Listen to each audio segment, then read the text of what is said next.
哋每日生活忙碌，過住日日如是嘅生活模式，好容易會將日常生活習慣陷入冇意義嘅循環當中。久而久之，我哋會對四周嘅事物逐漸減少好奇同埋興趣，生活變得枯燥，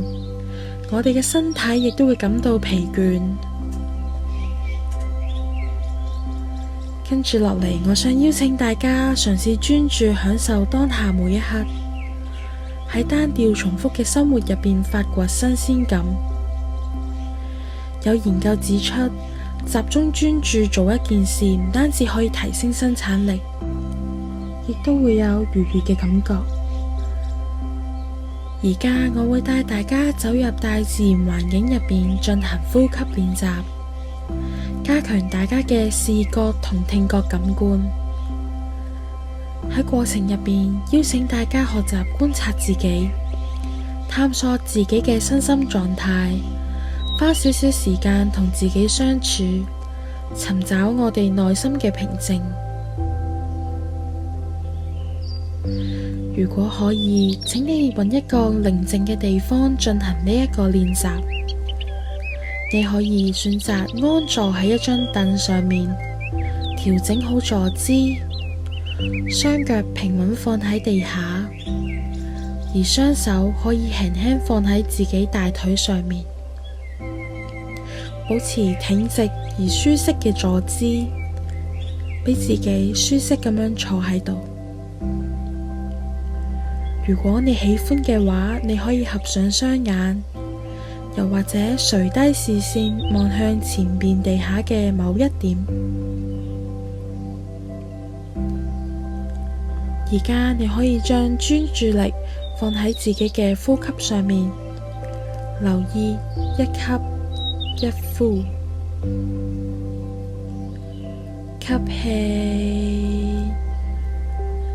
呼氣，吸氣，呼氣，慢慢吸氣，感受一下空氣進入肺部嘅感覺，慢慢呼氣，感受一下空氣離開身體嘅感覺。喺呢一個練習入邊，我哋唔需要控制呼吸嘅快慢，同埋刻意追求任何嘅效果。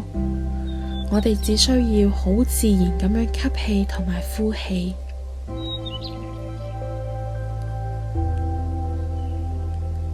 我哋繼續專注喺自己呼吸上面，吸氣，呼氣，吸氣，呼氣。如果分咗心嘅話，唔緊要，呢個係一個自然嘅情況。你可以將注意力帶返喺呼吸上面，溫柔咁樣一吸一呼。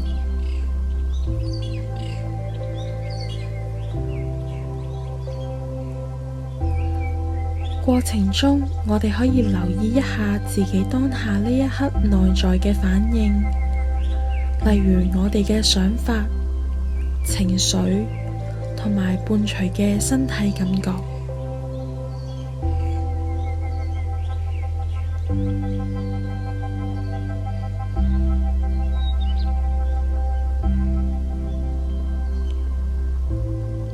好，而家請大家打開雙眼，將注意力放喺熒光幕，嘗試觀察同聆聽大自然四周嘅景物同埋聲音。首先，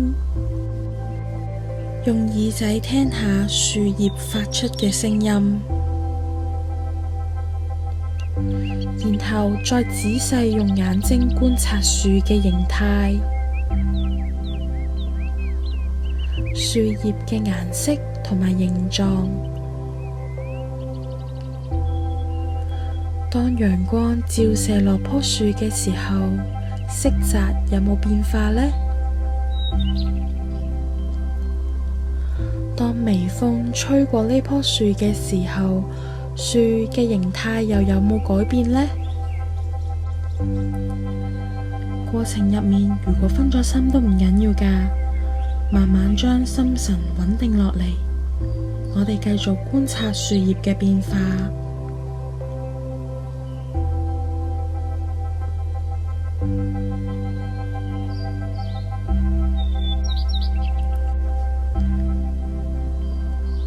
體驗即將完結，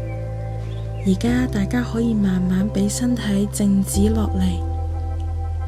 雙腳腳踏實地，感受住而家呢一刻身體嘅感覺。如果覺得合適，誠意邀請大家將呢一個練習融入喺生活入邊，運用唔同嘅感官，例如聽覺、視覺、觸覺